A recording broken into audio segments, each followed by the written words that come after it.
What's up, everybody? Welcome back to the Entrepreneur Investor Connection. Today, I'm talking about Bitcoin and why it's down and what does it mean and what could you do about it. So the beginning, a lot of people are hitting me up this week like, what's going on with Bitcoin, right? So part of what I wanted to make sure everybody understood is this is a great time to buy, first of all. Either you believe in Bitcoin or you don't, right? You got to understand that part first. You got to say, is this for me or not? And even if it's not and you bought, wait. Just wait till it gets back to above what you paid and then cash out and then get out, because these are going to be very bumpy roads. And if you can't handle the little dips and big dips, you're not going to do well with cryptocurrency because it is volatile. But if you believe in the overall, then you want to be in this game, right? So part of why I wanted to explain is what's going on though, right? Why is it dipping so much? So if you don't know, there's these things called whales, right? And some people know what that means. Some people don't. Whales are people that own a lot of cryptocurrency, like billions of dollars or like multiple millions. And what they do is they like to play around with the market. They like to buy and sell to scare people out, right? So right now what they're doing, what I'm hearing is they are basically selling a lot of their Bitcoin because it was super high, right? So when they sell it, they make money. But then as it drops and they know a lot of people are going to start selling it because they're scared, they basically buy more, right? So they win because they made money at the top. And then all the scared people that are getting out, they're going to gobble that up, whales, right? And then they're back up top when it goes up, right? It goes back up. So part of what I want to make sure I stress on people that are getting in this game, and maybe I should have said this earlier, is you have to be able to ride out these waves, right? And this is a big wave. And I'm saying 60 to 50 is a big wave, but it was $11,000 like less than a year ago. So you got to understand that it took a big jump, and you may have got in around here. It's going to come back down and then keep going back up. That's how everything does, like stocks too. The thing, what I feel like is right now we have unrealistic kind of expectations because of crypto, right? Like we see crypto, we're like, why am I not 10xing my money already? What's going on? It's been a week, right? And nothing is really like that, right? Like crypto is like that because it's so volatile, right? But you got to really be able to time it, jump in and jump out if you want to win like that. But also there's taxes and all this other stuff. So really what's happening though right now is the whales are messing with people. They're screwing with people that they know will most likely sell out because it's just too crazy for them, right? Like I know people were like hundreds of thousands of dollars in this stuff. And when it dips for you and you see your $1,000 go to 900, imagine people with hundreds of thousands, right? But they understand the game more, so they stick with it. They know it'll come back. And you only really lose if you sell, right? So part of it is another big thing I saw this last week is the Dogecoin, Safe Moon of the world, everybody trying to get in those coins. And you really got to look at two sides of this. You're either in it as an investment or a gamble, right? So when you go into certain coins, you got to tell yourself, is this an investment coin or is this a gamble coin, right? So like when I went into Dogecoin, I told myself this is a gamble coin. I'm cool if I lose all of this. With Bitcoin, I don't think that. When I go in Bitcoin, I know it's more of a volatile asset. It's a little bit more of a gamble than real estate or stock.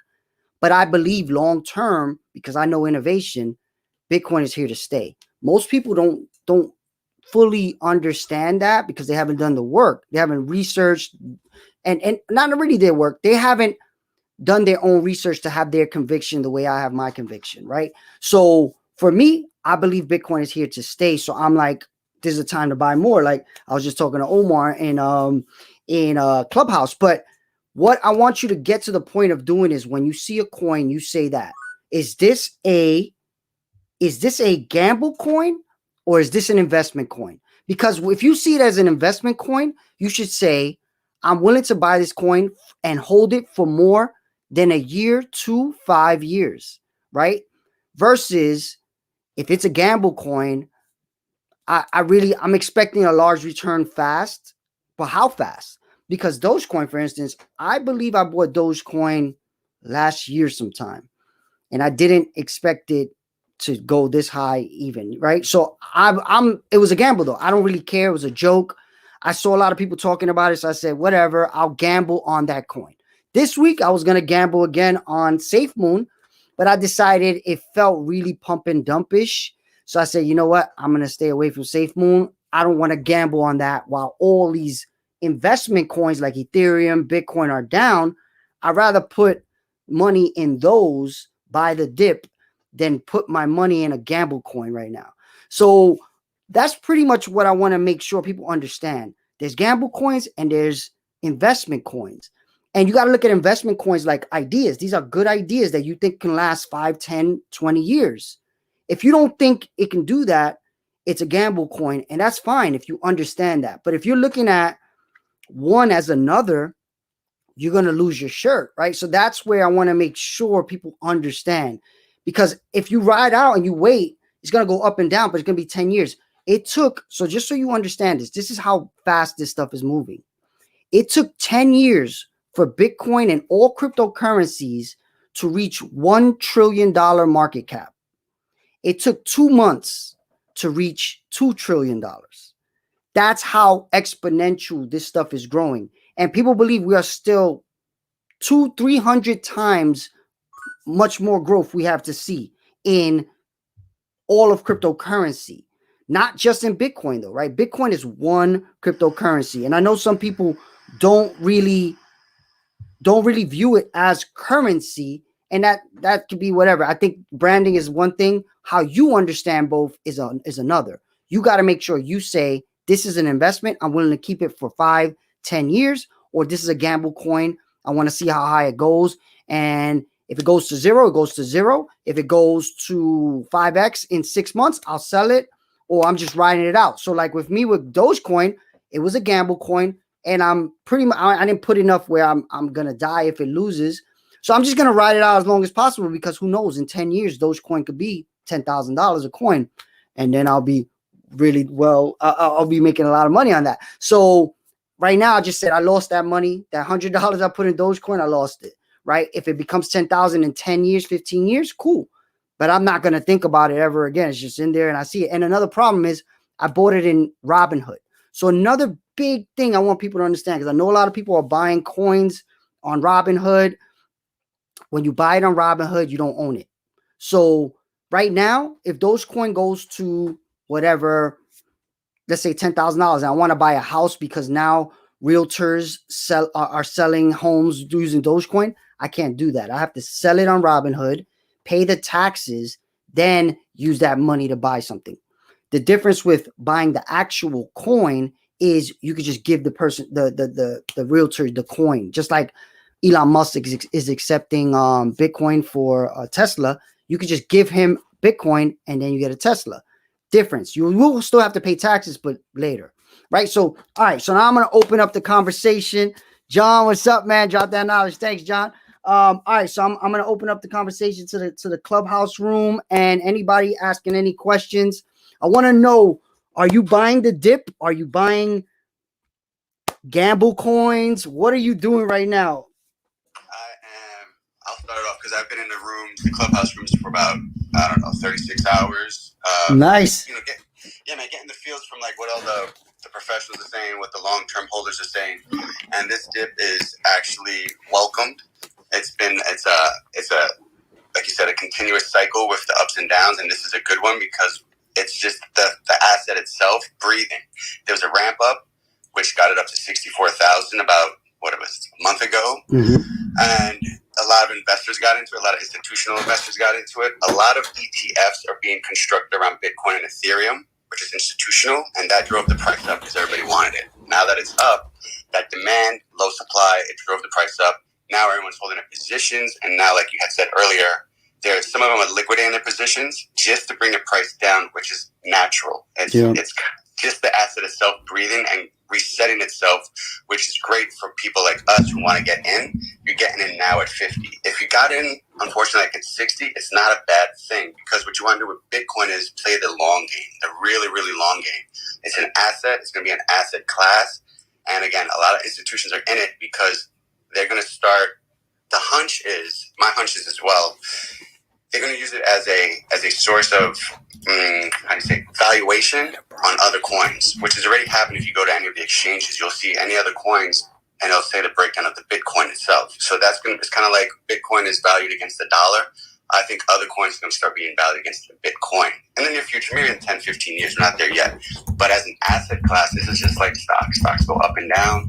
Ride that wave if you got a long-term play. I think a lot of people like myself who got in maybe a month and a half ago, you don't want to sell, but as an asset class, this is like index bracket. So if you can stay, ride it out, keep cost averaging down. So if you got in at 60, buy it at 55, great. Buy it at 53, great. Buy it at 50, awesome. Then you're averaging down your initial investment. The lowest I've seen it as a 47. I was in some YouTube experts. There's a bunch of them. I'll get a list if anyone's interested. Those guys were all pinging it in at 47, 48, and they were all hitting it, including institutions when they have the bots. So that's why makes sense. It quickly dipped into 47, 48, and then it popped to 49. I was watching on Friday. It was like 50, 52. Saturday came down to 48, 49. 48, yep. I saw that 48. That was the lowest. The lowest I saw was 49, like 5, 49, 3. Did not jump in on it. I kind of started to know if it was going to dip a little bit lower. None of the experts that I was listening to said it's going to go below 47. No one sees it going into the low 40s. That's just because it's just too much volume of money coming into the asset itself. So it's kind of stabilizing. Also, what a lot of these guys were saying, if they look at the charts, the dips are going to be coming, the dips will happen, but they won't be as drastic. Like, there won't be a 50% drop. It's becoming less volatile now, basically, yes. The dips will always happen, but the dips are more stabilized. So, again, this is just a natural occurrence. So, again, don't be scared. If you got extra cash lying around, chip away at it and start pulling a big, long position, because the valuation a year to 5 years out is a lot more than what it is right now. And it sounds crazy, and it sounds crazy to myself too. But you think about it, it was 4K last year. It's 50K this year. I mean, next year that they're already trying to double that price. So again, I think this is a good weekend. I know I told you before when I got on, I was like, I'm happy because I finally found an entry point for myself, and it just seems to be the right entry point with a lot of other bigger investors, a lot of good retail investors, and just smart investors overall. So again, I think it's a good weekend. I think if it stays sideways for a little bit like this in the 50s, it's a nice entry point. And if you can get lucky overnight, because that's kind of when the markets start dipping a little bit lower, and you can get under 50 or 49, awesome. Just do it. Yeah, I mean, so I'm gonna reset the room. I know, and I say that on Clubhouse. I know YouTube, you guys are not used to that, but in the Clubhouse world, we do that. So basically, today we're talking about why Bitcoin is down and what to do about it. So Omar is just talking about how he's buying, right? So one of the biggest things I've learned in my year and a half of dealing with investment in cryptocurrency, stocks, all this stuff is the stuff goes in and up and down. So you want to do what's called dollar cost averaging, right? So I know people that put in big chunks at a time, and that could be a version of dollar cost averaging. But when you put in like if you bought in a whole Bitcoin when it was 60,000 versus putting in maybe 5,000 every week, you would have been able to ride these waves out. The problem, there's pros and cons to that, right? The pro is you'll catch the downs. The cons are sometimes it never comes back to that low, right? So for instance, I remember, again, I talk about this all the time. I was telling people to buy it when it was 11,000. I was making videos. When it was 8,000, I was making videos.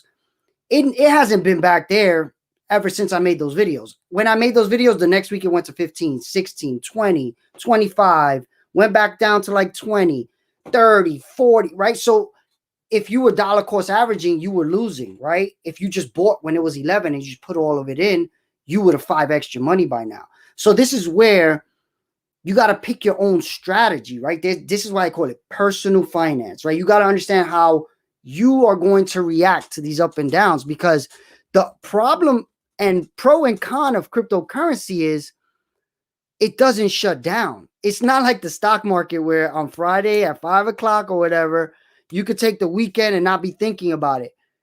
Sunday night, you don't know. Bitcoin could be 45,000 and you're like, oh my God, I got to get up and buy or sell, whatever. So it's 24/7.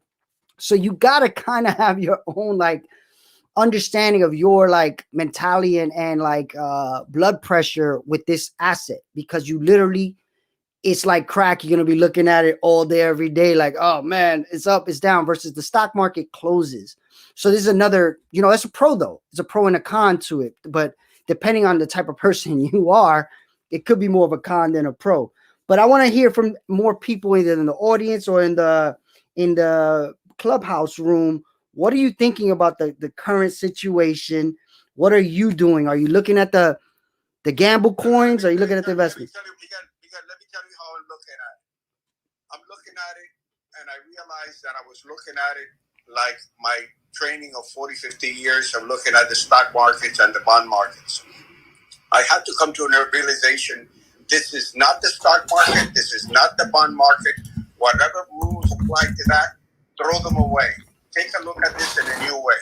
So the way that I'm looking at this, any pennies that I put into Bitcoin is going to be there for 10 years. I'm not going to look at it. I'm not going to trade. I don't care if it goes up and down. I'm just going to keep putting money into that little treasure box.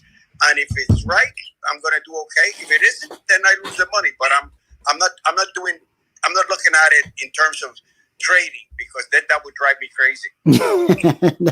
Yeah, I mean, that's how most should look at it. But I have even an extra layer to that. I look at it as I'm building an asset. It's kind of like building a building brick by brick, right? I see every time I put in $10, $50, $100, $500 of Bitcoin, I look at it as I just put a few bricks into this house, right? The house may not be built for many years, but it will be built eventually by the amount of bricks I'm putting up in there. Eventually, though, that house, when it's built, is going to be worth millions of dollars, right? Because I believe Bitcoin will be worth $1 million a coin one day in my lifetime. Whether that's 5 years, 10 years, 15 years, 20 years, that I don't know. But I do actually believe that. That's why I could take the long-term position, because I've done the research enough to think that, right? Because of all my history and innovation, I've seen stuff like this, and I see it early, and I always say, wow, I wish I could participate in that on the financial side. This is the first time ever in history where everyone can participate in the upside of something like this. There's never really been the opportunity to invest in the Googles of the world if you're a regular person, the Facebooks of the world if you're a regular person. You got to be worth a lot of money to even be in those games. This is the first thing that you could buy for $20 at a time, and it's still probably worth percentage points to what it will be worth in 10, 20, 30, 40 years. So that's where my situation, when I see this, I'm like, oh my God, how can I buy more without, just not being able to pay my bills, right? So you got to kind of figure out your own strategy, right? And that's where, like what Omar is saying, he's like, I'm going in because I believe very similar. But Omar comes from a similar background, similar technology background as me. Most people that don't, they may look at it more, even like a Paco. Paco believes in it a little bit more in a gamble coin than an investment, right? He said, I'm gonna just leave it there. If I lose it, I lose it. To me, I don't think it will ever go to zero. I think it will only grow, but it will go up and down. But those are two different and very personal thoughts, right? That's up to you to have your own thought of it. And that's fine for everybody. But you got to kind of do that research, because you want to make sure you understand it enough to make that decision. Because I think most people are treating it like gamble coin. They're like, all right, how can I 10x my money in 2 weeks? And then it doesn't happen. And they're like, what the hell? See, this Bitcoin shit is fake, right? And it's like, yeah. No, you're right. No, I think Bitcoin is no longer the short term sell, unless you absolutely know what you're doing and you have long positions already staked. We can cost average down. But for the average retail investor who's either in it for a year or getting into it, or Bitcoin is not the one you want to try and trade weekly. It is literally long term, like super, super long term. It's not as volatile as it was. And like this might be a sideways trend for the next week and a half that just sits around the $50 mark. you're not doing anything, you know? So I think the smaller altcoins have the volatility where you can get those quick bumps where you put in like, you know, $500, it bumps, you get $1,000 out, take it out of there, store it in Bitcoin because that seems to be a more stable storage that's not going anywhere. That's that's the plan. Yeah, all the other altcoins can come and go night and day. You know, like you said, that SafeMoon thing is a huge gamble. There already, you know, there's a lot of controversy around it, and it could just be a cash grab. But this Bitcoin, no one is looking at it as a cash grab. It is now stabilized, and there have been millions of dollars in the last month pumped into it institutionally. Yeah. That's the key word. There's no longer this is going to go away.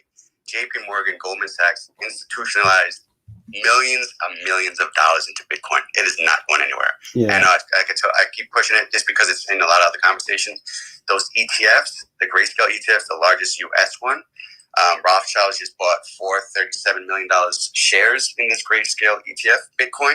So, wow. You know, if they're investing that much, it's not going anywhere. And then I just read there are 3 ETFs in Canada that just launched. So again, this is becoming super institutionalized, which means it's becoming more and more stable as we start looking long-term or like in the near future. So again, Bitcoin is not that short-term play. It's like Paco said, just keep chipping away, put it long-term 10-year outlook, and you'll be fine. 100%. Everybody that I've been listening to the last 3 weeks, Bitcoin or Ethereum guys, you know, people have been in it since 2012. They all say this is just a beautiful long-term play. It's doing what it's supposed to be doing, and you know we're kind of like this weekend. Just take it as a good time to get in.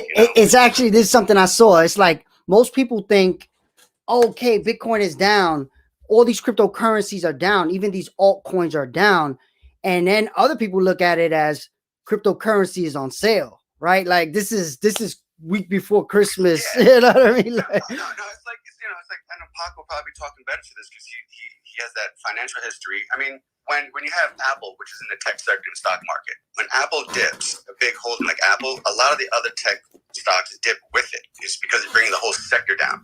So that's the way I relate it to Bitcoin. Like Bitcoin is the biggest asset currently in the crypto market. So it's down. So it's dragging a few other coins down with it.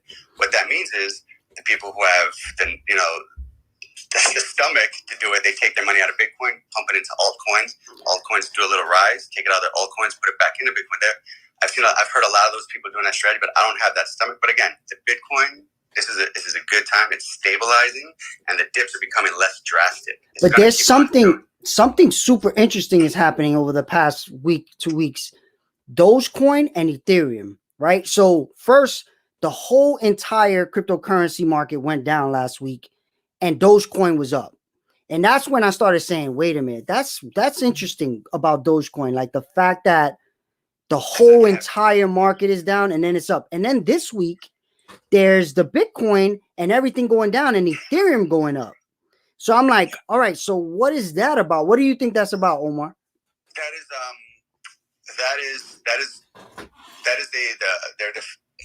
I'm not trying to explain this right.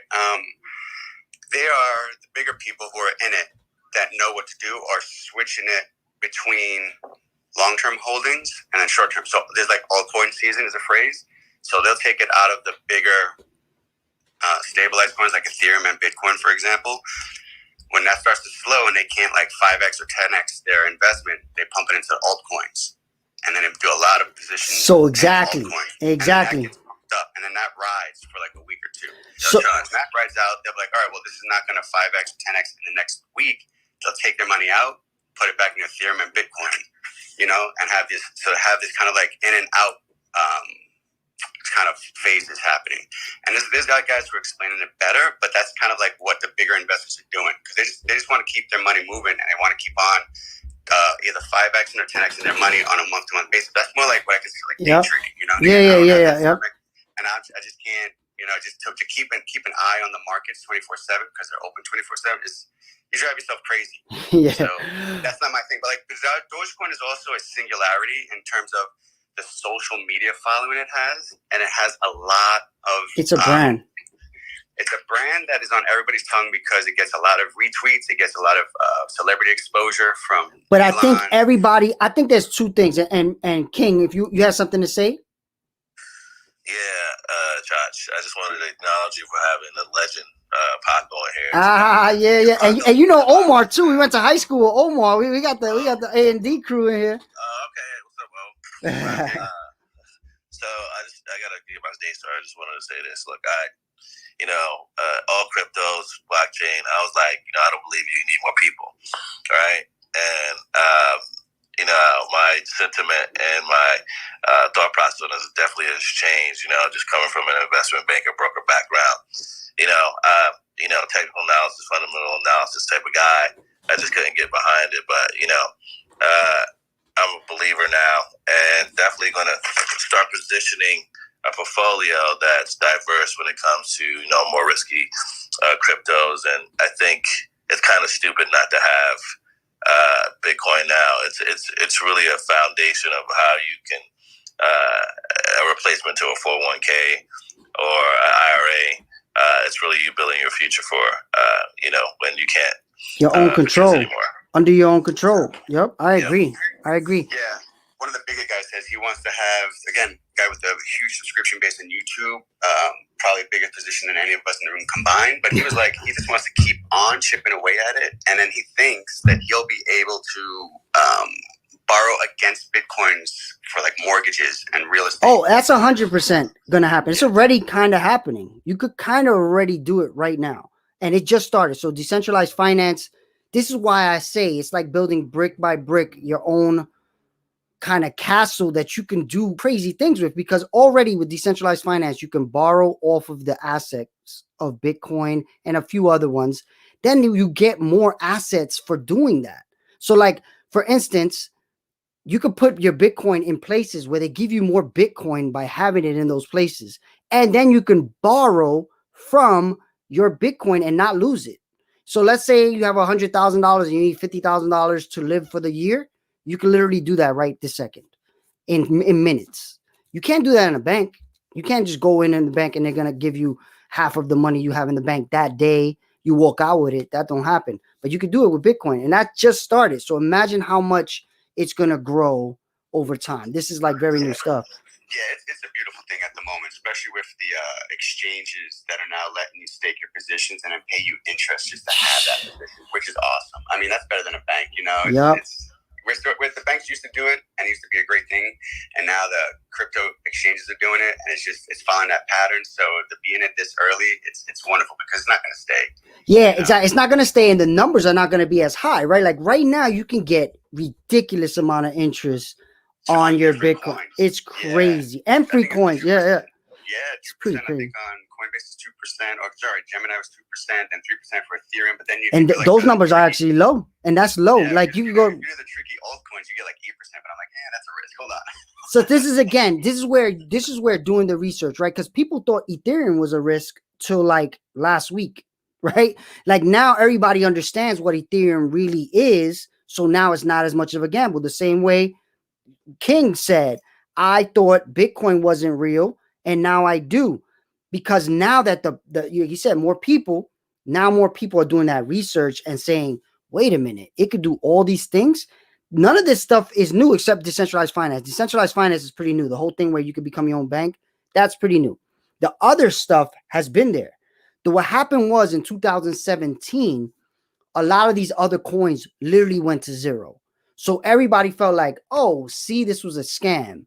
Bitcoin stayed alive. All these other coins went to zero, but then Ethereum came up, right? And Ethereum was born from that at that time. Around that time, Ethereum was like very little. Like you could buy Ethereum for like 30 cents, just like Bitcoin 10 years ago, right? So now Ethereum came up during this time, right? Ethereum was $88 like last January or something like that, right? So it's not that new where it went to $2,400 in like a year, right? That's kind of crazy. So, well, when you look at all these projects, it depends on when you look at them, do you believe in them, right? Because they don't change that much. Ethereum hasn't changed that much. Bitcoin hasn't changed that much. What's changed is more people have done the research.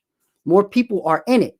Another big reason I wanted to make this today is literally when whales sell off their Bitcoin, we all should be trying to grab as much of it as possible. Why is that? Because when they sell off, that leaves opportunity to own more for the regular person. And if you look at the grand scheme of things, the more Bitcoin you own, the more power you have in your financial life going forward. The more you research it, you will understand things like I just said about the loan. Imagine you buying it right now, and now it's at the lower point, but when the whales really come in, which most of these institutions still are not in. That's why they believe there's so much room for growth. Right now, maybe less than 5% of the world owns cryptocurrency, let alone these multi-trillion-dollar institutions that need to make money for their people, right? So if you have a fund and you need to return money to the fund, and you see asset classes like Bitcoin 5xing, 10xing, how could you not look at that? You have to, but you can't get in that game. Certain funds can only get in games where the market cap is a certain level. So like, let's say Bitcoin, like I said, Bitcoin took 10 years to get to 1 trillion. I think it's all cryptocurrency, not just Bitcoin. Then 2 months to go to 2 trillion. It needs to be, I think, at 3 trillion before those big places can start to buy. So as soon as it hits that, then you're going to see the takeoff, right? Because now all these big companies, these big funds, they're going to have to put money in there, because if you're looking at stocks and this and that asset class is way outperforming everything else, how the hell do you not do that as a fund manager? Yeah, they're future-proofing themselves at the moment, because with the constant rise of interest rates on the dollar's losing its value. Inflation, yep. Inflation yearly. And what they just did by, it helped us as a country to give us these stimulus checks, but that's just printing free money. And so that kind of devalued the dollar a lot quicker, I think, in some people's eyes.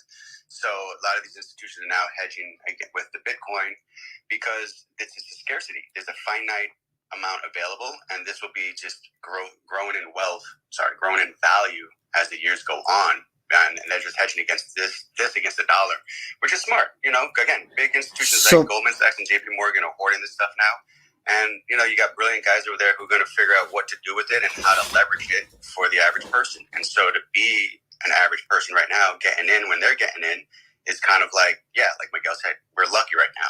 We're lucky to be getting in this early. So if you have a couple of dollars, keep chucking at Bitcoin, chomping away at it, and hold some kind of position, man, because it's going to grow, man. Again. So what you just said a piece that I didn't even go into, right? So the reason why Bitcoin is so important is one of the major reasons all of these big companies like MicroStrategy are buying Bitcoin. Like this guy bought like 200,000 Bitcoin because he had cash in the bank. And he realized when the government was printing up all this money, that cash would go down in value over time. So he said to hedge that, he bought Bitcoin. That's another reason why this is such an important asset, right? There are people that are buying it for that. There are people that are buying it because it's the future of technology. There are people that are buying it because they realize it's the connection of the internet and money. There are people that are buying it because in their country, it's the same idea about inflation.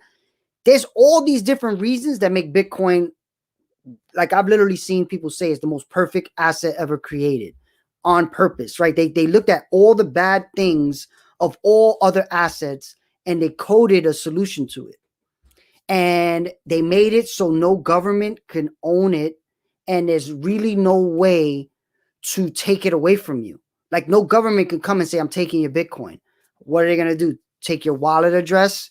Like, you can hide it very easily, right? So, and they can't find it. The way it was coded it's impossible to crack so far, right? So when you think about all these reasons, that's where it's like Bitcoin, okay. But now we go into these altcoins.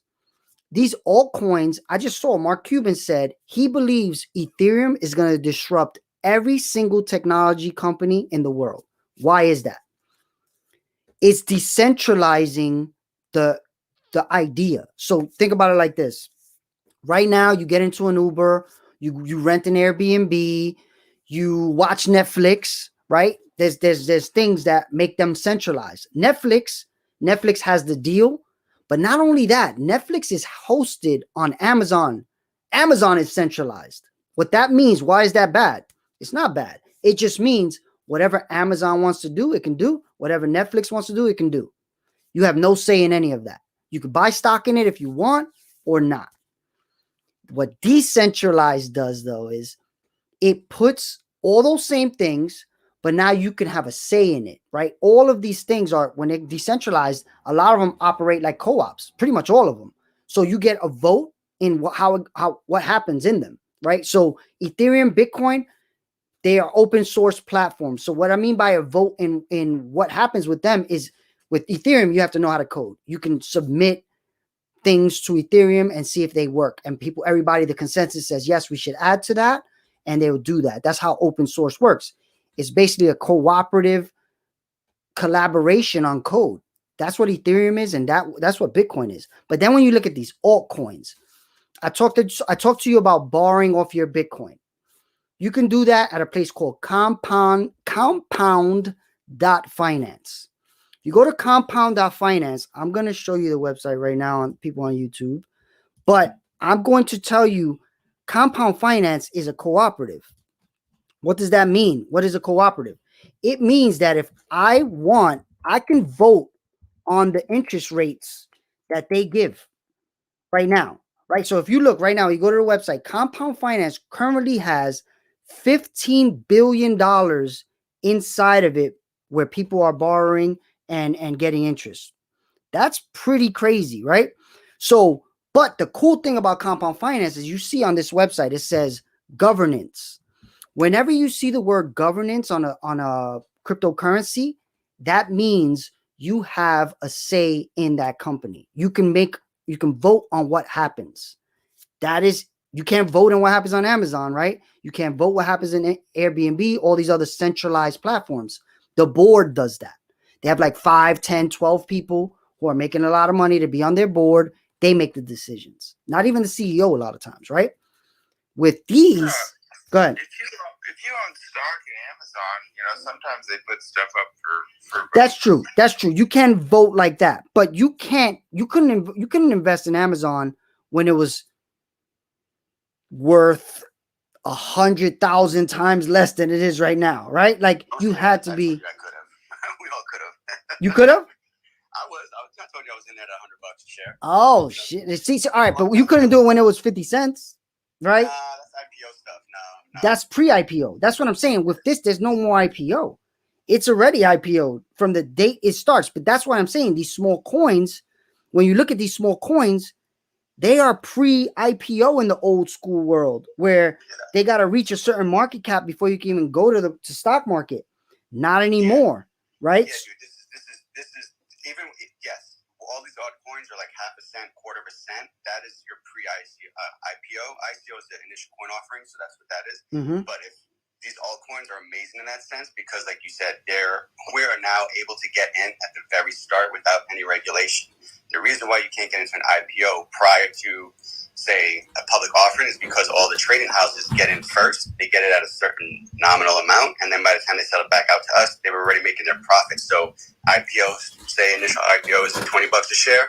By the time we're able to get it from one of those brokerage houses, it's already $50 a share. So they're already making the money before it even gets to the open markets. And that's and like if you were an early investor, on IPO day is where you make a ton of money, right? Because if you bought it at 50 cents and now it's $50, you cash out. ICO, right? it's different because now they don't have that middleman, which is again the beauty of the decentralized currencies or the tokens. You can get in at 0.00001 cent, which is a fraction of a cent. Exactly. And now you're able to ride that wave up until it catches either some media attention or just word of mouth. So that's beautiful. And Coinbase did it also differently. When they IPO'd, they didn't go through any centralized banks. They said, this is our IPO offering. They went around the brokerage houses and just offered themselves up by themselves to the market. So I didn't even know that. Route, which is, it was a breakthrough for the way an IPO was structured. They were the first to do it like that. Wow. Because they're already valued at like $1 trillion or something. They don't need a brokerage house. So this is a big problem with what's going on with stock now. If you look now, when companies IPO, they're already worth crazy amount of money. So how much are you going to gain in a company that's worth $500 billion? You're going to go to $500 trillion, right? Like, so again, the rise of your money is not going to be as much as if you get in on a future technology that you really believe in at 50 cents, 30 cents. Like, if you really believe in Doge right now, you think it's the future, You can buy Doge at 27 cents. And if it ends up being $2,000 per coin, that's what you do with stock, right? If you buy a stock and it's $25, you hope it gets to Amazon level at 2,000, whatever it is. Same idea. You're just able to get in earlier. And that is very, very powerful. Hey, Pop, are you around? Are you available? No, he may not be. Wow, what's your question? Maybe I can answer it. Wait, Andrew. Go ahead, Andrew. I got a question. Miguel, you talk a lot about market cap. What's market capitalization? What does that even mean? All right. So when you look at the number, if you look at these sites, so I'm going to try to, where could I show you this? All right. I'm going to go to CoinGecko, actually. I'll show you on CoinGecko. On CoinGecko, it shows you all the market caps of these altcoins, right? So I'm going to share my screen if you're watching on YouTube. If you're not, I'll read them out to you. Okay. So Bitcoin's market cap is 941 billion, right? That's kind of crazy. Ethereum's is 271 billion. With cryptocurrency, I believe it's different than with stock. Why is that?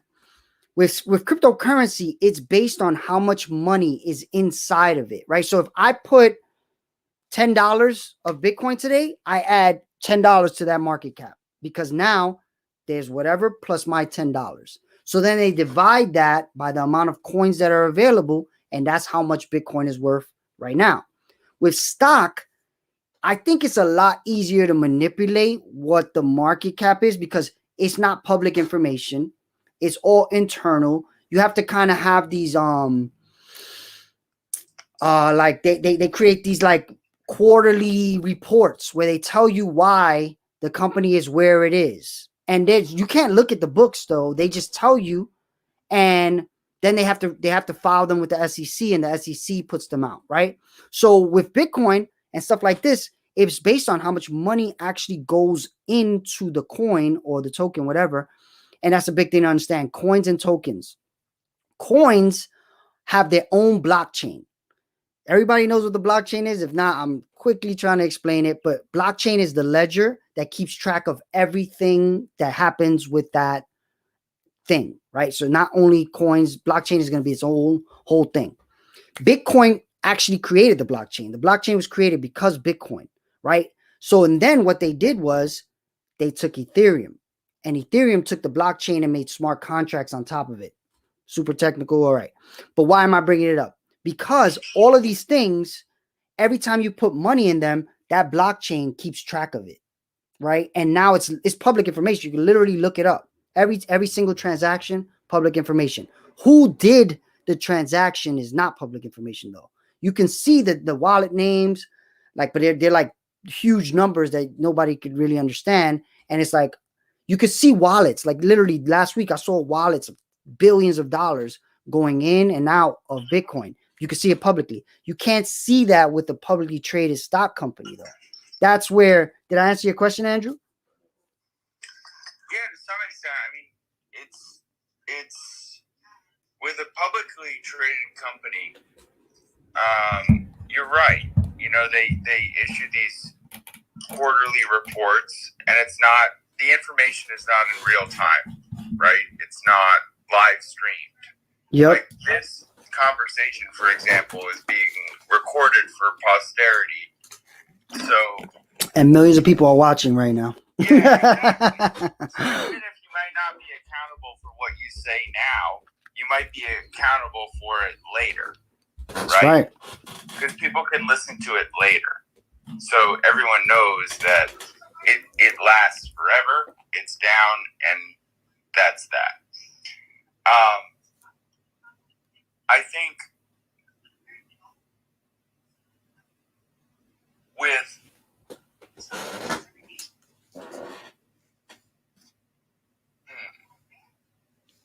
Are you there?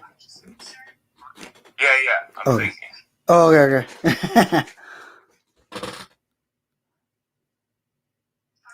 Market capital. So companies, when you go public, right, you're a public company. That means that you're going to release your information publicly. And it better be right or you're going to jail. It better be right or you're going to jail. Well, they're only releasing information quarterly, like you said. Quarterly, yep. Right? And you can lie. And you can lie. There's been companies that lie, right? And go to jail. You can absolutely manipulate it. And then once it's found out, you know, the stock tanks, the company goes bankrupt. Yep. Let me touch on that, because there is a big difference between market caps for a company and market caps for the cryptocurrency. So basically, with the cryptocurrency like Bitcoin, the market cap is the total value of all the coins that have been mined currently. So divided by the amount of money in them, though, right? Yeah, it's not what's calculated by multiplying the number of coins in circulation. So currently, there's a certain amount of coins in circulation. In a few years, there'll be slightly more coins in circulation, but more ownership of those coins. That's a little different. So the market cap for crypto is about the price, not the value of the crypto itself. It does not reflect the value of, like, say, a company or the crypto asset I'm investing in. Yep. Does that make sense? Yeah. The fundamental distinction, which is overlooked, is that the price is what you pay for the coin or the token, but it has nothing to do for what you actually get in like a company valuation. And it's a little tricky. I mean, a little more like if you start, I think it requires a little bit more reading into that kind of stuff. Yeah, no. And you just said something that triggers something. You're right about the valuation. You got to also, the interesting thing about the market cap for Bitcoin, if you look at what Miguel says on CoinGecko, Coinbase, CoinMarket.com, if you look at the market cap of Bitcoin, it used to be around 90% of the total crypto market. Now, Bitcoin market is about in the 50 percentile. Ethereum's right up there around, what is it, like 40%? But with all these other tokens coming into the crypto space, that market cap of Bitcoin is shrinking. Which is the percentage, people are realizing, because the crypto market is now growing. So before you had Bitcoin, Ethereum, and a lot of bullshit little nothings, but now you have sustainable tokens or altcoins that are now in the crypto space that are adding to the total market cap of the crypto, say, universe. But the Bitcoin is now losing its market cap on the crypto. The dominance, the dominance of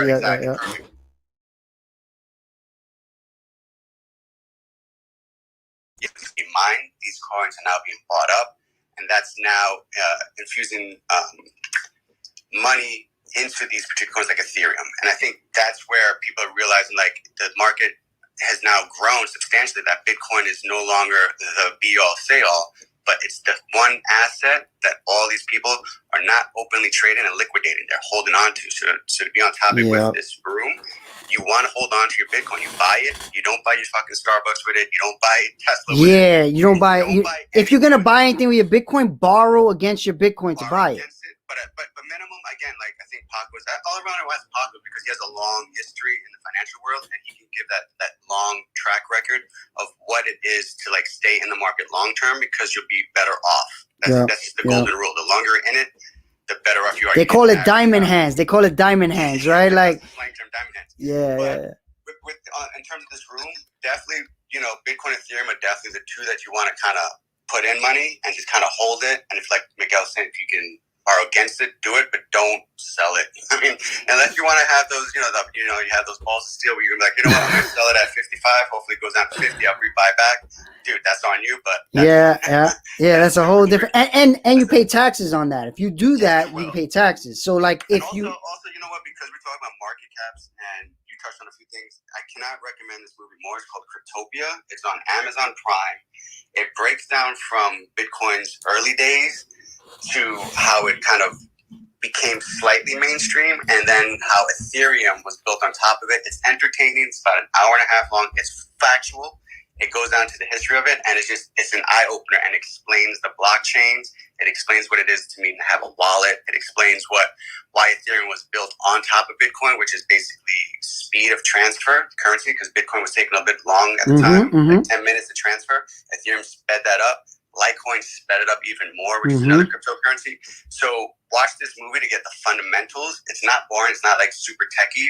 You know, you just watch it and you just meet all the people in it, and you're just like, I can't believe I didn't get into it. Like, But that's the thing, right? At the end of the day, and when I say what to do now, right? Why is Bitcoin down, and what to do now about it is I think this is the perfect entry point, like Omar said, to get in there, put a couple dollars, start understanding it. But I do also believe these altcoins are going to jump when Bitcoin jumps, right? So you could see it in history. When Bitcoin goes up, all these altcoins go up, right? Right now, when Bitcoin goes down, all these altcoins go down. So they're all down too.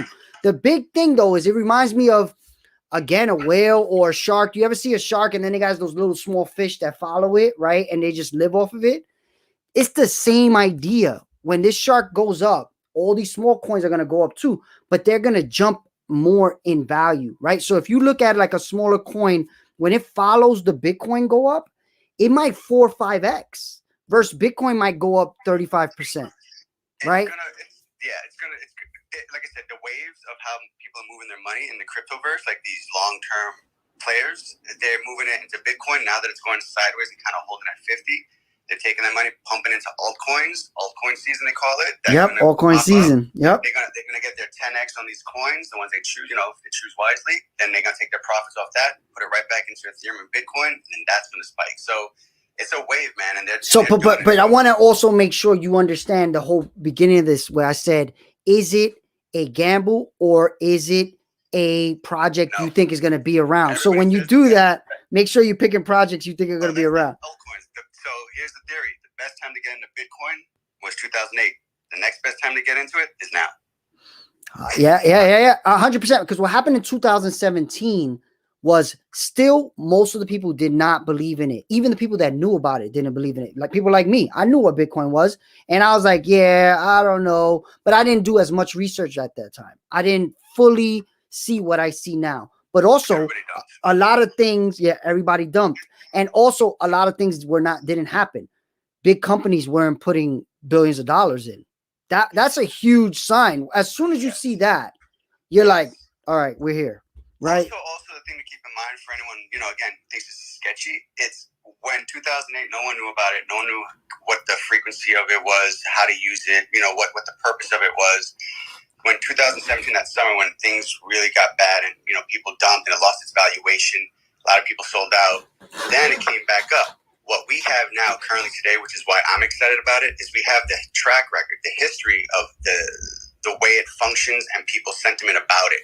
And now it's become more stable because you can look back on charts. You can say, all right, in 2017, it was this price. In 2016, it was this price. Here are the ups and downs of what's happening. And so now we have more information to base, to make better judgments on where this is going.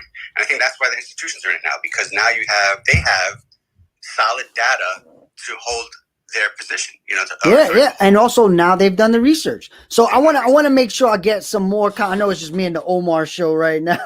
Is there and Andrew too? Here's a comment. Paco is a comment. I'm actually a Fort Tyron up in the in the Heights. I'm in the fort. My stepdaughter was doing a happening here, an artistic happening. It's called the Crossing the Bridge with a big red skirt. That's all I'm going to tell you. I'm going to say stuff later. But what I was going to say is that if I was to say to everybody here, listen, in 3 months, if you put your money into X, there's almost a guarantee that you're going to double your money. So if you put $100 in, you'll double the money, you'll have $200, etc. My sense of it, and this has nothing to do with science or all that I know. I don't know shit. It's just intuition. I think this mother is going to jump probably in the next 3-6 months to 100,000. If you put $1 in, you're going to double your money. Punto, se acabó. I finished. All right. No, all right. That's good. There you go. Paco just called it. I actually agree with him. Yeah, I agree with him too. Paco, you've had a long track record in the financial industries. Is it safe to say the longer you're in, the better off you are, right? So with this Bitcoin, like you said, it's a 10-year outlook, 5-year outlook, and most of us will be sitting pretty in those coming years, correct? Correct. Yeah. Correct. Have you seen similar patterns between your time in finance and what you've seen in crypto? The answer to that is, with my limited knowledge, the answer is no. And simply the answer is no, because from my perspective, I tell Miguel that a lot of this is gambling, meaning that that you ought to put in the money that you're willing to lose, that you don't need for rent and stuff like that. But so let's say that Bitcoin, cryptocurrency, that whole thing is gambling too, but it's a different kind of gambling. It's not the same. When you guys were describing corporations, the many things that go into a stock, the company, what are they producing? Who are the customers? Who is the competition? There's so many multiples in the stock market where this thing has no multiples like that. This thing operates only on the volume of dollars that's in the box. Mm-hmm. So the more money is in the box, the more this thing seems to grow like the virus. So I don't want to equate it with the stock market because from my perspective, it's not your car. From my perspective, there's no comparison. There's similarities, but there's no comparison. That's my sense of things. But Paco, so the answer right. to your question is there have been things in the stock market over the years that have looked like this, the up and downs. But I just think we're comparing apples and pears. But Paco, I remember a few years ago, you were telling everyone, get out the stock market. Why were you saying that? And what does that mean now to you? What that meant to me now, I'm just going to be a wise cat about that question, because what that meant was if you got out when I said you should get out, you would have lost a lot of money in the stock market, and you would have been cash flush to take care of, I think, these kinds of things. Elon Musk didn't put $1.5 billion into Bitcoin simply because he was running out of cash. He just has so much fucking cash that he doesn't know what to do with it. Had people done what I said they should have done, they would have had just a lot of cash around. Liquidity. The other thing is that I'm very distrustful of the banks. If you study the history in 1929, 2,000 banks went under in 1929. 2,000 had to close their doors. What does that mean? Everybody who had money there lost it. The banks that stayed open, Roosevelt one day got on radio and said, we're going to create a bank holiday so that you folks can relax and try to start taking the money out of your bank. We're going to close even those banks. They call it a bank holiday. So he closed them down for, I don't know if it was a week or a month or whatever it is. I don't trust the banks during this period. I don't trust that. Maybe it won't be the same as 1929, but you could have money in the bank and not be able to not only access it, but lose it like the other 2,000 the depositors that have bank money in those 2,000 banks. So I'd rather stay cash as much as I can, or something that could be turned into cash, whether it's gold, whether it's diamonds, at least that's my with my limited knowledge of things, that's my opinion. And remember, guys, at 82, I don't know shit. But what you're saying, that's kind of what people are doing with Bitcoin, right? At the end of the day, of course, you can't again go into Best Buy and buy a PlayStation with Bitcoin, but you will be able to soon, right? I was just looking. There's ATMs. There's Bitcoin ATMs. Like I knew of them, but I just started researching it this morning actually, and they're pretty much everywhere. Like they're if you Google Bitcoin ATM around your area, you will find a place where you can literally take money, put it in Bitcoin, and take it out, and it comes out as cash. So there's becoming these what's called fiat on ramps. Right now, Coinbase is one of them, right? Because you put your cash in and then you buy Bitcoin.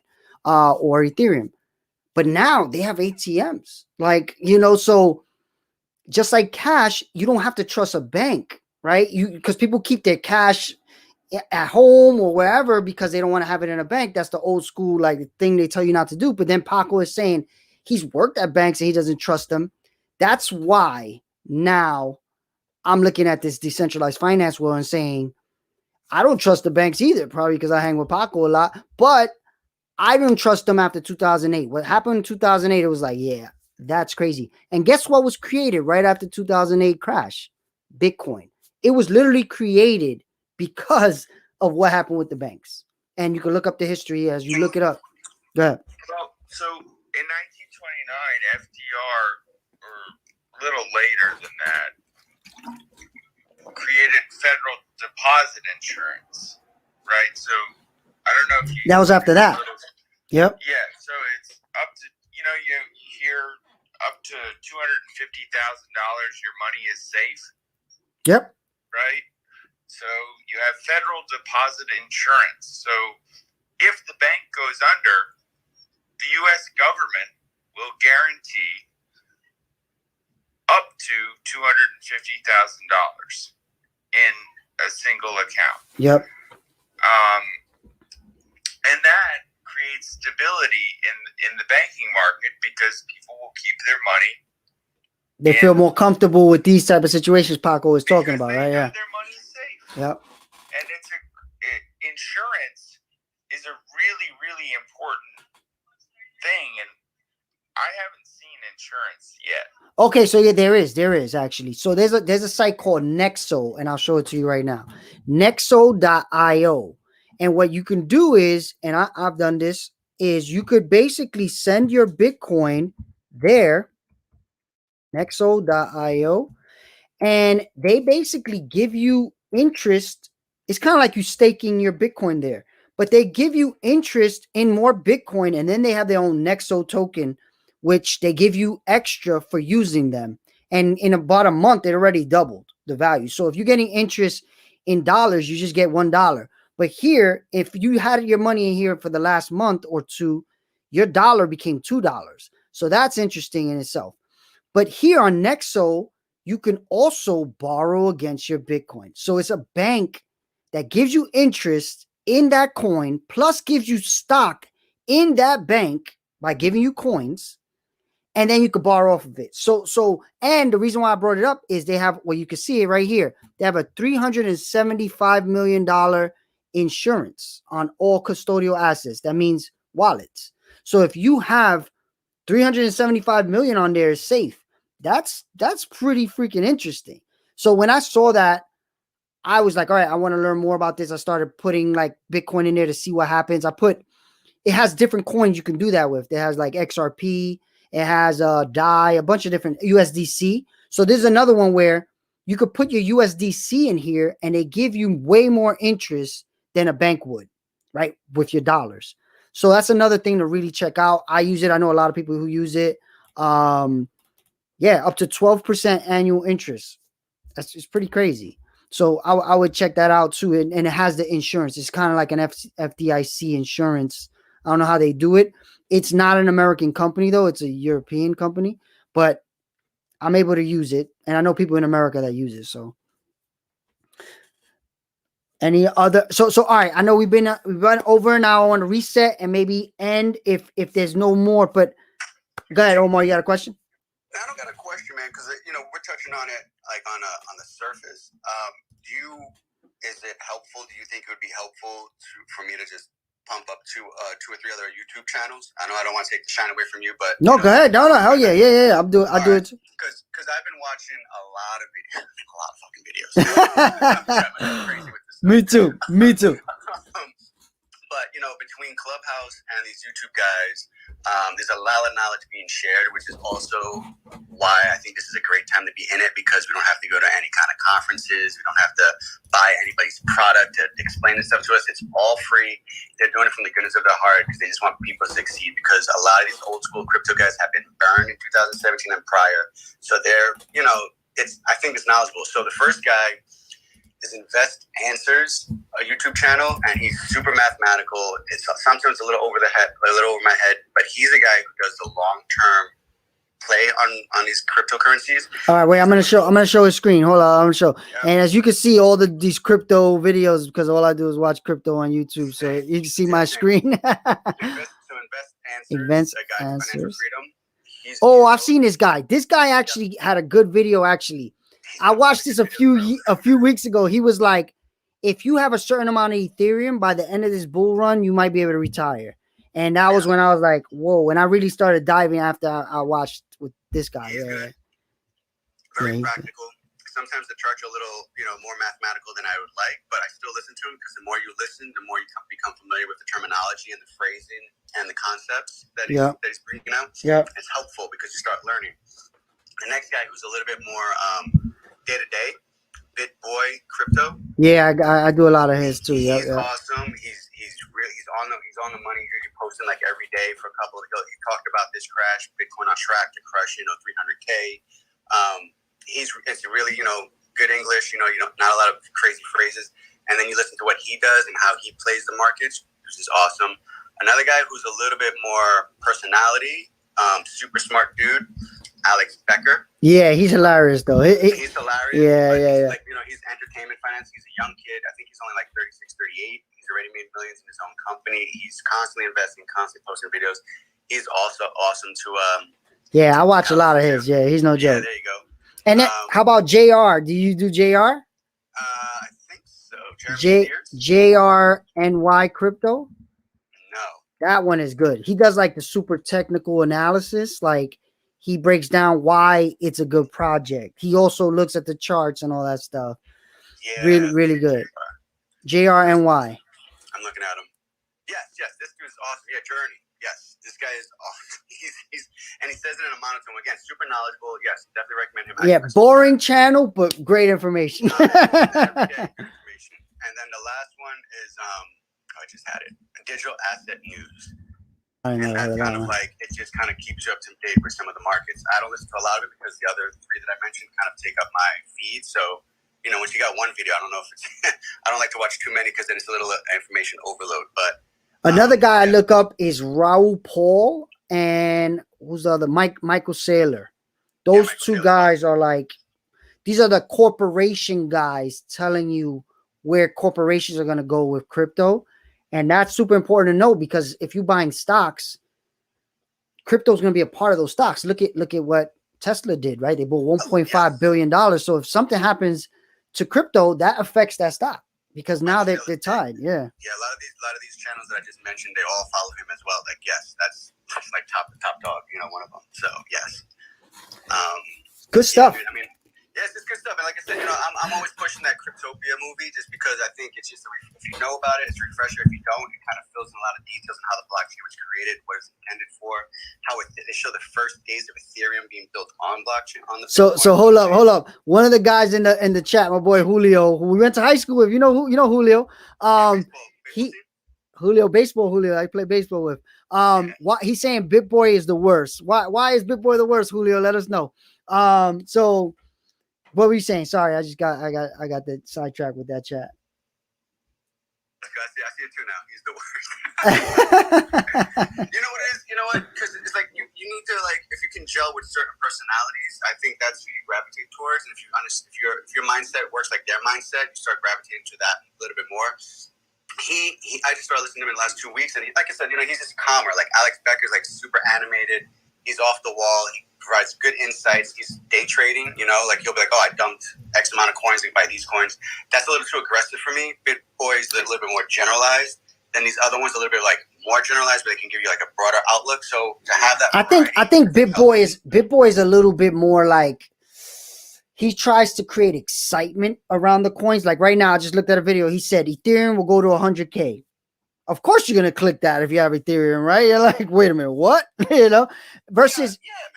He needs the clicks because, yeah. But you know what? But every now and again, they all share gems, man. It's like I said, this is the research, but you don't have to go to a freaking conference, on a Saturday morning and listen to a bunch of dudes just speak on a fucking whiteboard. It's ridiculous, And I think research has changed, right? Like before, like the Warren Buffetts of the world. Andrew just asked me on the text message, who's the best investor ever? You would think Warren Buffett, right? That's a person most people would say. He reads 8 hours a day. 2 or 4, I forgot, it's crazy amount of hours a day to understand what to invest in, right? With us, I think that's going to become the YouTube world for us. So Alex Becker made that exact statement. He was like, reading books is outdated. You get this information, it's probably outdated already, and then you spend hours trying to read it when you can consume it faster online right now. And the information is practically the same. You know what I'm saying? So Julio answered. He said he has over 100 coins. His portfolio looks like CoinGecko. He shills coins all the time. He never predicts anything. So I like listening to him because he was an early adopter. Yes. And I want to understand more about his thought process. I know it's clickbait most of the time. Ethereum to 100K. I could see that happening again. When is it? 5 years, 10 years? Who knows? People say it's going to bump when Ethereum 2.0 gets released in like July. 100%. That's why I have more. Ethereum is the most thing I have out of everything. Ethereum's number one. Bitcoin is number two. Because of that, I actually believe Ethereum will jump more multiples than Bitcoin. But most people, they haven't done the research I have, right? I'm in technology. I can see how every single company is screwed once Ethereum solves this gas problem. That literally, I don't know how these companies compete, right? Yeah, So that's the solution for Ethereum 2.0. So again, this is where if you watch some of these movies or these channels, you'll see why these things, the cryptocurrencies are moving faster and faster. Like Ethereum moves faster than Bitcoin. Ethereum 2.0 is supposed to move faster with less gas fees. Litecoin moves faster, like Matic. You talk about Matic, Cardano. You know, like all these things, just they have transfer times that are faster and less fees associated with them. So, you know, we're getting there, man. It's eventually gas fees are going to go away, I think. I don't know if they'll ever go away, but like I've been playing around with Matic, and oh my God, so amazing to be able to make like 1,000 transactions and still not pay $1. And I'm playing around doing crazy stuff that I can't even talk about yet till I really figure out if I'm doing the right thing or I'm not getting in trouble somehow. So, but it's kind of crazy what you can do with Matic, and let's just stop there. Huh? Does Julio have any recommendations? Julio, so Julio, if you're still watching, do you have any recommendations? I talked to Julio a lot. Julio says he just bought some Theta and Cardano, I'm pretty sure. I like the Theta project, actually. I was not going to buy it because when I saw it was like $8, then it went to 12. But right now it's like at $9. And I really think it's going to disrupt YouTube and all these live streaming platforms. Again, why? YouTube right now is centralized. If I wanted to stream right now and just curse all day, they're going to ban me, right? But decentralized version of YouTube, I could do whatever I want and I'll get stock in Theta. They give you actual coin for doing it, and people can pay you directly at the same time, and you get some of the revenue through whatever else it creates. So again, I don't see how YouTube eventually competes with this. I don't know. Is that THETA? I don't know the symbol yet. I think that's the one everyone's looking at. So that's exactly what Julio predicted. I knew because I spoke to him this morning. So Theta, Blue Lobo. Yeah. So Theta, I recommend Theta. I highly recommend Matic right now. Matic, you could buy Matic, stake it on Aave in the Matic network, which, okay, you have to look up how to do that. And they give you more Matic for doing it. So you can literally just keep making Matic just because you own Matic. It's crazy. And then you can borrow off that Matic to buy more Matic. Wait, where are you taking it? Repeat that again. Aave, AAVE. I'll show you. So I'm going to show on the screen. AAVE.com. Right? So if you go to Aave's website, they have the regular, and then they got the Polygon, which is what Polygon Matic. So if you look at, let me see what happens when you jump around to these. So this one has 2 trillion in it. This one has 4 trillion in it. This one has 100 million. I don't know what AMM is. I got to look that up. And then they have the Polygon one, which is already at 1 trillion. And it just started. It's like 2 weeks old. Literally 2 weeks old, and it's already beating some of the other networks in here. And when you go here, you can see what coins it will let you stake and give you interest. Look how much interest is giving you from borrowing. It's like 26% interest, right? In Matic. And then if you go to these other ones, actually, I never really looked at these. See, they're not giving you other coin of that. None of these other ones are giving you extra coin in the platform, but Matic, it is. Look at this. It's pretty crazy. So I highly recommend Matic right now. It's kind of crazy. I believe what's going to happen, and again, we talk about the grand scheme of what happens with all these technologies. I think Ethereum is going to be like, let's say you get in your car and you want to drive to Florida to eat at IHOP. You're going to drive on the highway and you got to pay tolls, right? Those tolls are kind of expensive. Each toll That's what writing to the Ethereum blockchain, I think, is going to be like, paying tolls. Then when you get to the point where you want to get on in IHOP, you get off the turnpike, you pay your fee, and then you go on to the main streets and you get to IHOP. I believe Matic is going to be that for the technology. I don't think everything is going to write directly to the Ethereum blockchain. I think most things are going to write to what's called layer 2 solutions. When you hear layer 2 solutions to Ethereum, Matic is the number one that I've seen so far. And already you see a bunch of DeFi, decentralized finance projects, NFT projects using Matic. So if my theory is right, Ethereum is going to grow because Matic is on top of Ethereum. And then Matic is going to grow.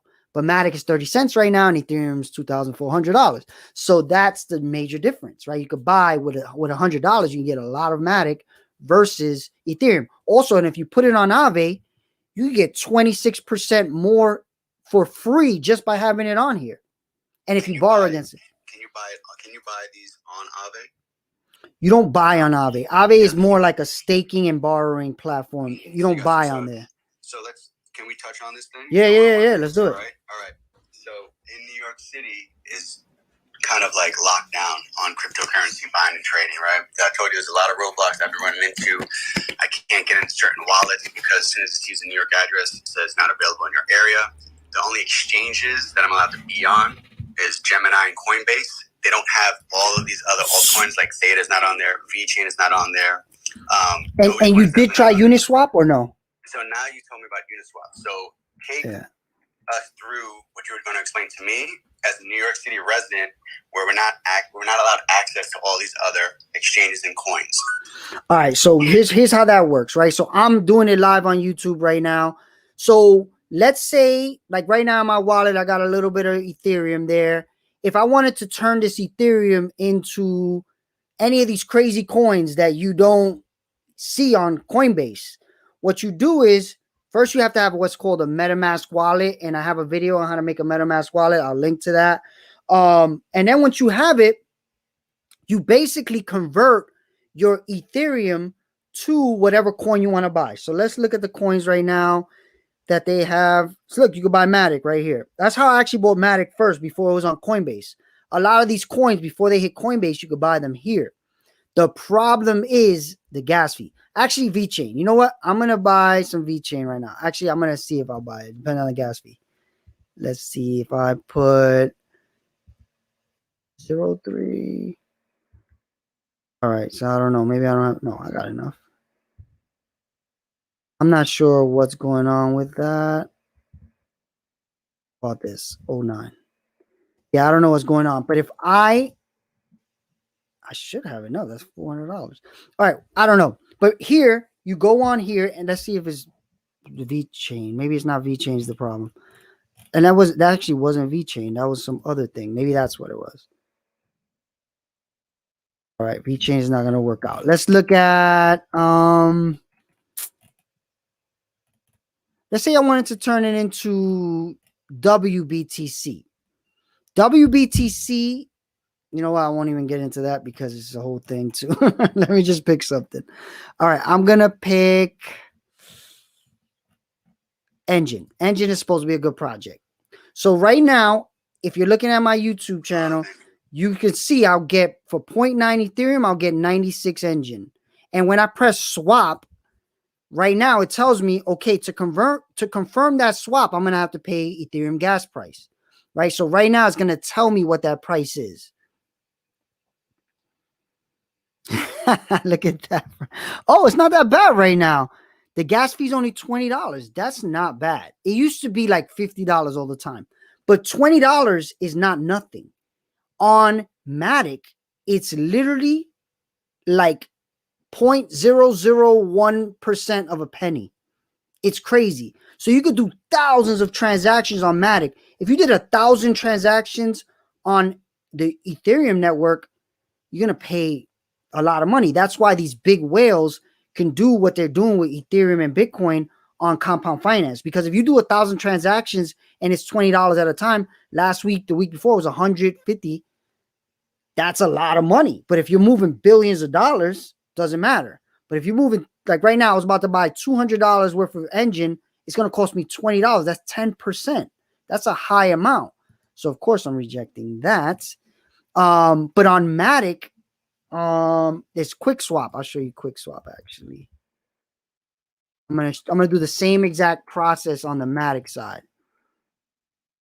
But what you have to do on your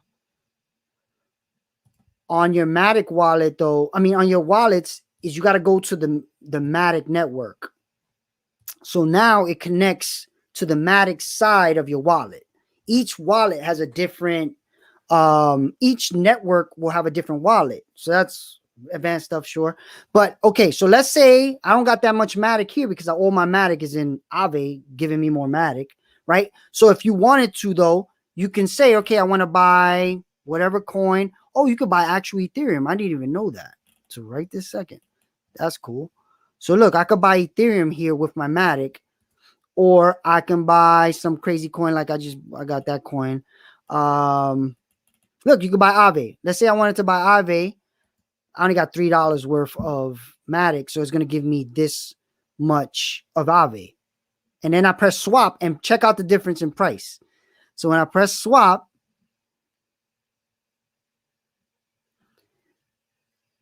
I just put $3 I was going to buy. And look, it cost me 0.00028 to buy the $3 worth of Aave versus $20.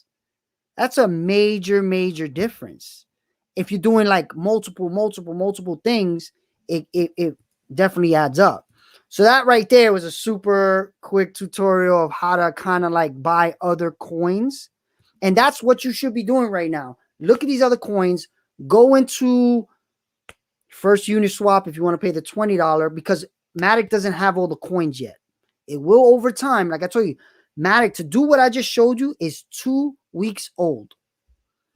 It's very early, and it's already at $1 trillion. That, I mean, we're talking about crazy time to get in this stuff. Like, we are ridiculously early in this stuff. Ridiculously early. And I've literally seen this stuff happen over and over and over again, and I never could be involved. I just got to see it and I'm like, oh wow, those people are gonna get rich. But we can get rich now. No, this is a good tips, man. Hey, if Julio's still there, man, does he use any alternative paths to get his crypto? Is he so Julio, how are you buying? He's saying Aave you can get on Coinbase. Yep, Julio was telling me about what were you telling me about this morning, Julio? Change Now, I think it's called. But that's another exchange. Julio's in New York with us though. He's pretty up on. So maybe he has some tips that a lot of people don't know about. So Change Now is what you were giving us, right, Julio? If you're still here, I can't tell if he's here though, so that's hard. He did tell me about this thing called Change Now. I would check that out. I'll find it and put it in the chat. I know he uses Coinbase. I know he knows about Uniswap and stuff too, though. Uniswap is where that's kind of like walking into the Matrix, pretty much. Changely, he said. Changely and Change Now. Changely and Change Now. I mean, I haven't even tried both of those. I do Uniswap. I got to check these other ones, especially the gas fee. I'm not sure how all these other ones work. The thing with Uniswap is it's super. To get into Uniswap, I would have to take my Ethereum out of Coinbase, put it into my Metamask wallet, and then enter that into Uniswap. Yes, Metamask is automatically connected when you go to Uniswap, Compound.finance. It says connect your wallet, and then it just pulls all your stuff in.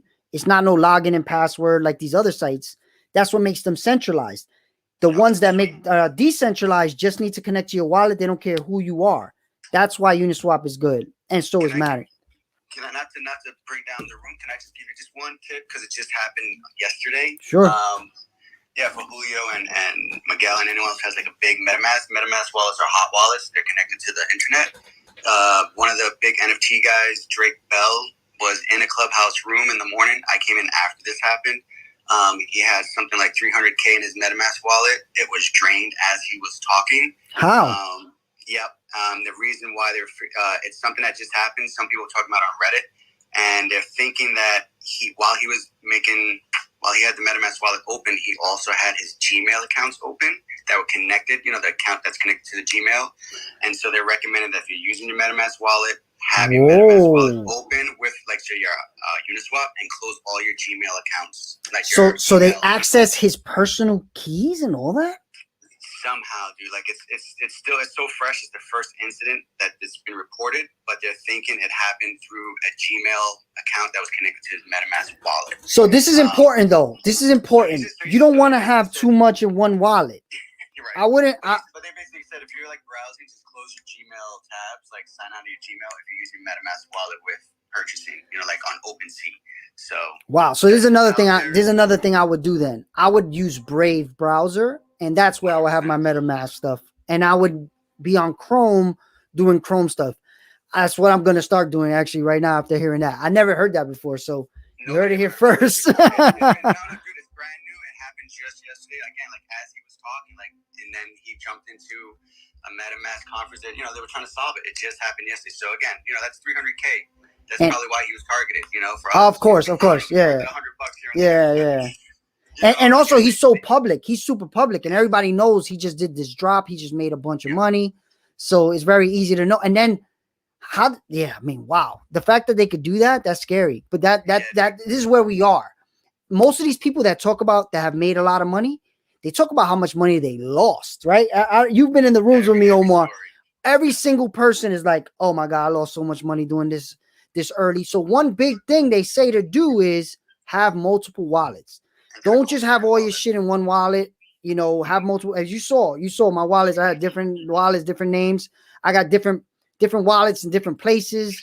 I got passwords all over the place. I definitely need to manage my stuff really well, but that's why you do this type of thing. You don't have all your eggs in one basket, literally, I understand doing cold storage wallets, like in Ledger. But even those cold storage wallets. So there's another big thing to watch out. When you buy these cold storage wallets, make sure you're buying them from the actual website, because if you're buying them off eBay or Amazon, what they're saying they're doing is they're taking the passwords, giving it to you, and when you load up your money, they could take it because they have access to it. So these wallets, these physical wallets, they are just representations of like a MetaMask wallet. So if you have the password, you could take it.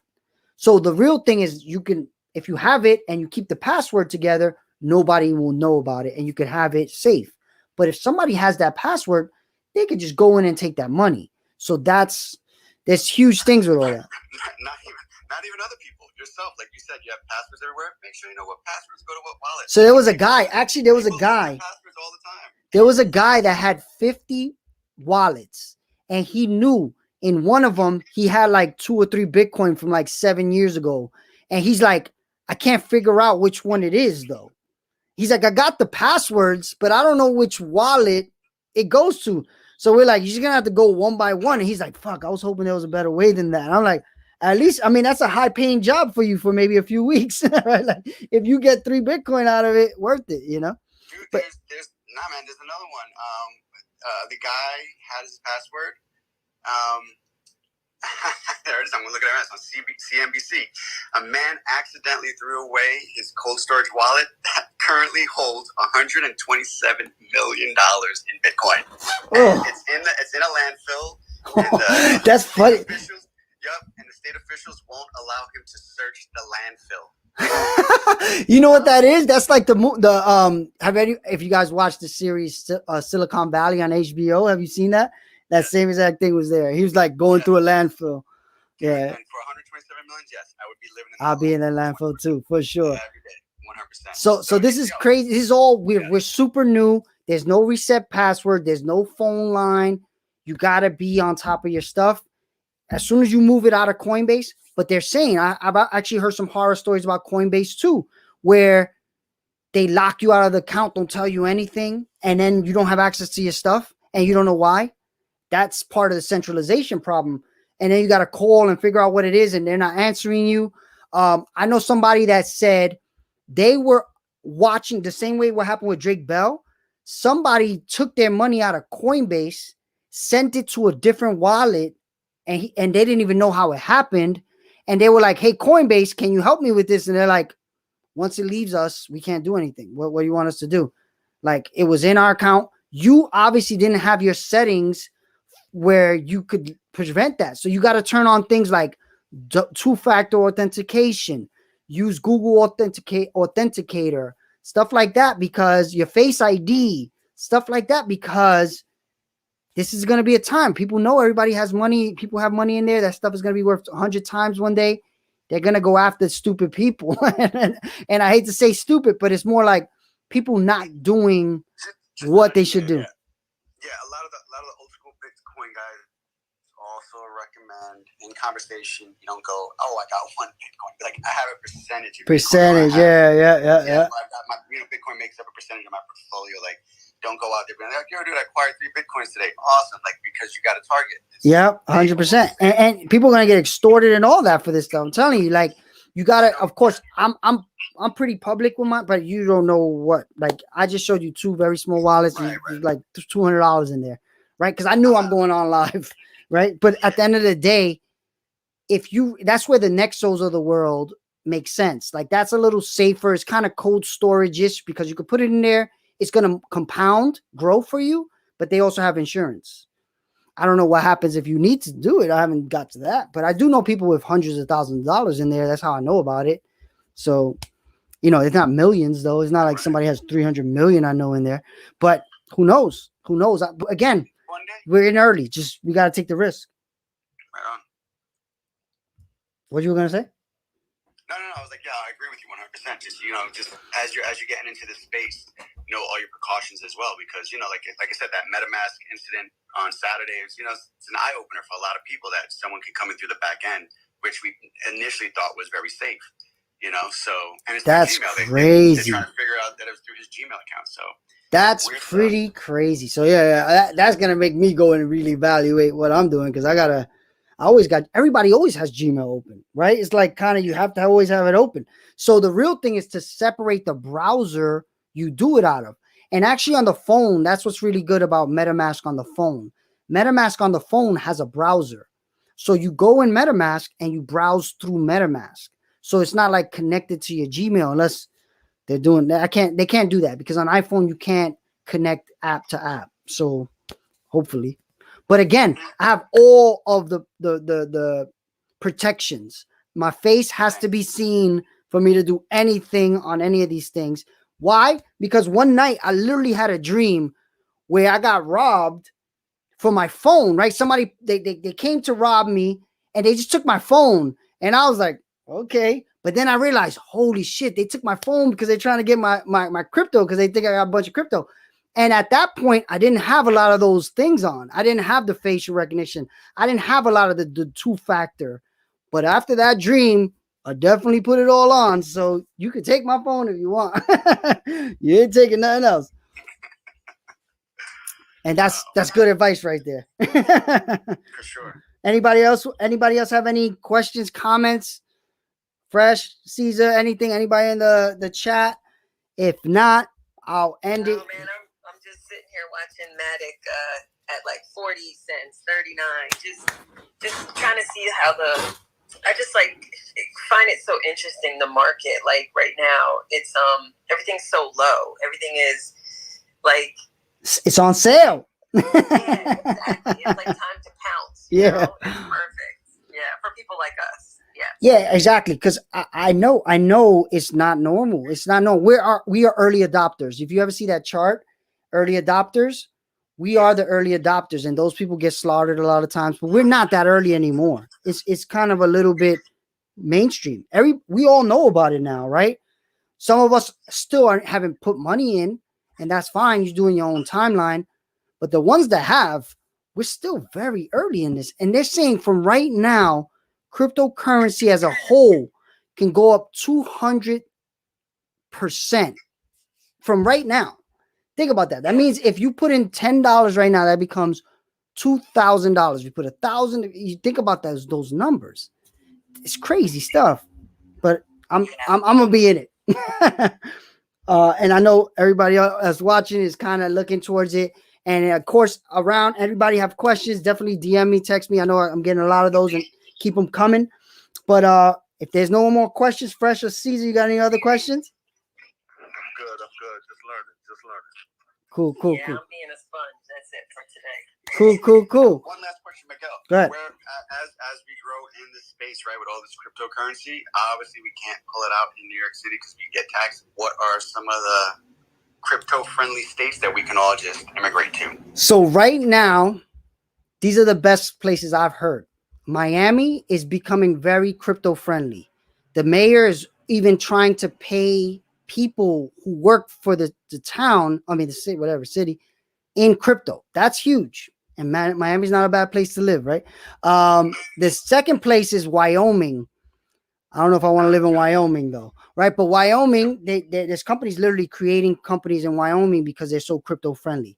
Then there's my island, Puerto Rico, where all of these guys are going to live, because if you live there half the year, they're giving you like 0 capital gains tax, which is another reason why Bitcoin, they say, is going down right now. Not just because of the whales. That news of Biden making the tax 50 something, whatever percent. Yeah. People are worried about that with Bitcoin. But again, that's on everything. So if that ends up happening, it will be on anything. So for you not to buy Bitcoin because of that, then you're not going to buy a house. You're not going to buy, stock, right? So same thing, right? If that happens, which I don't think it will, but something's going to happen. It's going to be more than it was, because it was historically low before, and it's probably going to go up. But they always start as a negotiation. You start with farther out than you expect to get, right? So of course they're throwing it out there to scare the hell out of people, but it probably will not be that number. It will be higher than it is right now, though, no doubt about it. So if you think about what you're saying, I would, if I could move around, if I didn't have kids, I would probably go live in Puerto Rico. You could live in Puerto Rico pretty nice, and no capital gains, 4% income tax. That's kind of crazy, right? Miami's another one. I would be thinking Puerto Rico, Miami. Those would be the 2 places I would. And I spoke to Omar about it. Like, it's probably not a bad idea to create companies in those places, like literal create an office or whatever in Miami to take advantage of that stuff. Like, all your banking, quote unquote, could be there, crypto friendly, And then Puerto Rico, actually, the way to get the tax break is you have to be exporting services to America.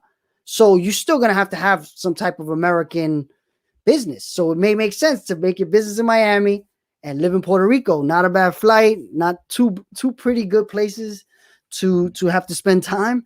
That's what I'm thinking so far. Any questions about that?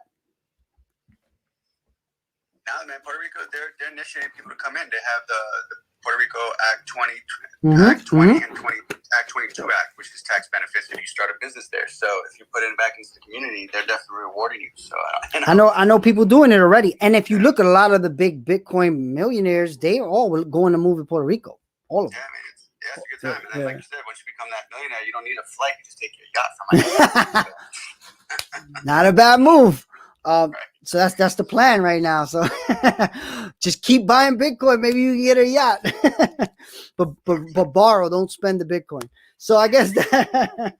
So I showed you guys a lot. So I'm gonna try to mark this up, because I know it's been 2 hours almost, and nobody's gonna watch 2 hours worth. So I'll mark up the spots where I showed you the different things. Who knows when I do that though? I don't know if I'm gonna do it right now, but thank you guys for coming to the Clubhouse, to YouTube, or anywhere you watched. I look forward to continuing that, and also we're about to launch something for crypto people. I'm not gonna say it right now, but eventually we're gonna have something where we teach you guys how to become your own bank. We did our first run last week, and everybody here was in there, and we were teaching the internal mass ideation team how to get busy with crypto, and eventually we're going to have the whole world be able to access that information. So look forward to that. Thank you. Have a good rest of your Sunday. Thanks for everybody for coming. Thank you, bro. Appreciate it. All right. Thank you, sir. Thank you. Peace.